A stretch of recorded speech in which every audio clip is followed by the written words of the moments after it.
Hello everyone, आज म सानो भ्लग लिएर आउँदैछु र हामी मामु छोरा घाम ताप्दै हिँडिरहेछौँ।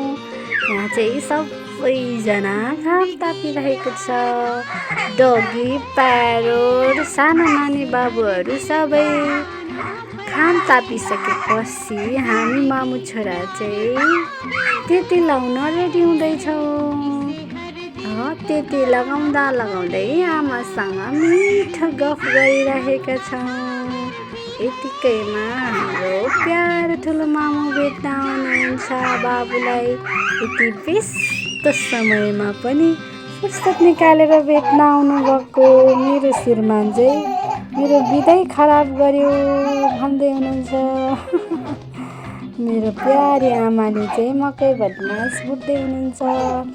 पुसमा पाके माघमा खाके। हामी चाहिँ आज तिलको लड्डु भुजाको डल्लो चाकु बनाउँदैछौँ।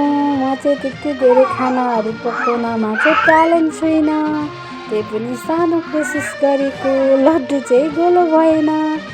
र यहाँहरू सबैलाई माघे सङ्क्रान्तिको धेरै धेरै शुभकामना। राम्ररी मनाउनु होला। By by.